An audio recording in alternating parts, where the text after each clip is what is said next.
जरा सोच कर देखो, धरती का सबसे बड़ा हिस्सा कौन सा है? क्या लगता है आपको? लैंड है? नहीं।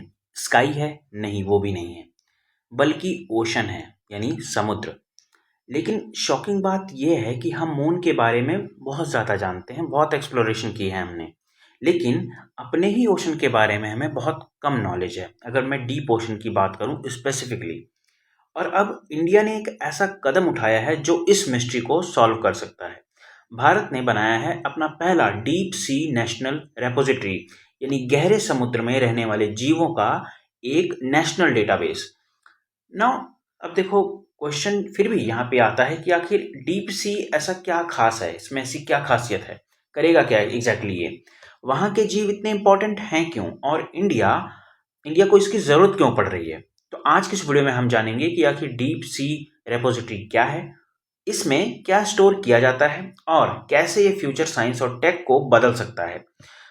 तो वीडियो को एंड तक ज़रूर देखना, क्योंकि लास्ट में एक ऐसा फैक्ट बताऊंगा जो तुम्हें हैरान कर देगा। तो स्वागत है आप सभी का दी IQ यूनिट में। मेरा नाम है सूरज शर्मा। शुरू करते हैं अपने आज के इस टॉपिक को। तो first of all, deep sea national repository है क्या? इंडिया ने एक नेशनल लेवल फैसिलिटी बनाई है जहां डीप सी ऑर्गेनिज्म को कलेक्ट और स्टोर और स्टडी किया जाता है। इसका नाम national repository for deep sea Fiona रखा गया है। इसे डेवलप किया गया है CMLRE, यानी centre for marine living resources and ecology द्वारा। अब किस कानून के अंतर्गत इसे रखा गया है, तो ये भी थोड़ा समझिए। ये रेपोजिटरी बनाई गई है बायोलॉजिकल डाइवर्सिटी एक्ट 2002 के तहत, और इसका control in ministry of environment, forest and climate change के अंदर आता है। इसका मेन पर्पस ओशन बायोडाइवर्सिटी को समझना, रेयर स्पीसीज को कंजर्व करके रखना, साइंटिफिक रिसर्च को बढ़ावा देना, और सबसे इंपॉर्टेंट बात, ब्लू इकोनॉमी को सपोर्ट करना है। अब इसमें क्या क्या स्टोर्ड है? 3500 से ज़्यादा स्पीसीज के सैंपल इसमें स्टोर्ड हैं ऑलरेडी। माइक्रो ऑर्गेनिज्म से लेकर डीप सी एनिमल तक, सभी के सभी। अगर मैं कुछ एग्जांपल्स की बात करूं तो जैसे बैक्टीरिया, मॉलकस, ठीक है, एंथ्रोपॉड्स, यानी माइक्रोस्कोपिक लाइफ से लेकर कॉम्प्लेक्स ऑर्गेनिज्म तक सब कुछ। कुछ अगर और इम्पोर्टेंट फैक्ट्स की बात करूं तो बायोलॉजिकल सैंपल्स के साथ उनका DNA सीक्वेंसिंग डेटा भी स्टोर किया गया है और किया जाता था, लाइक, है ना, आगे भी किया जाएगा।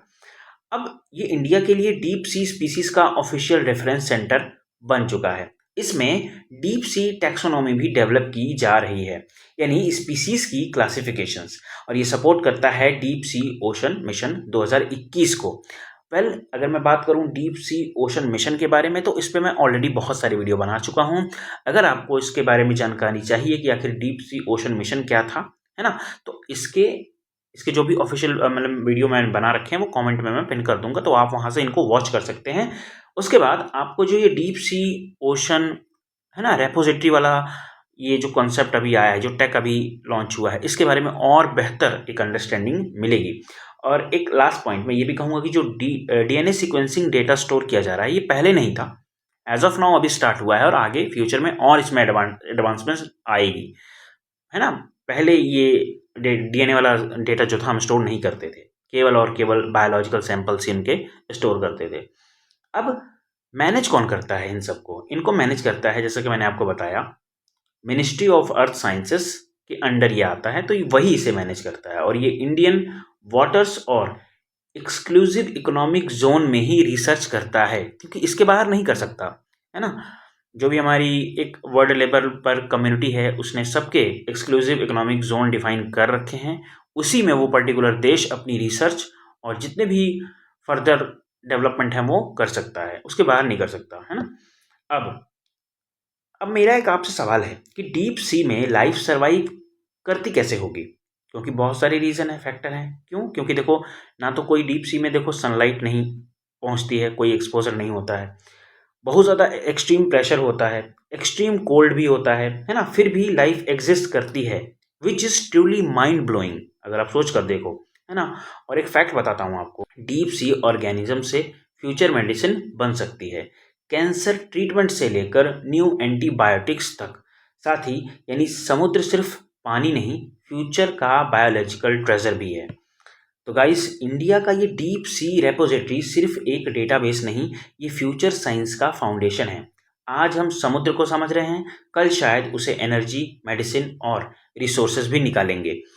लेकिन क्वेश्चन ये आता है कि क्या ओशन फ्यूचर का गोल्ड माइन बन सकता है?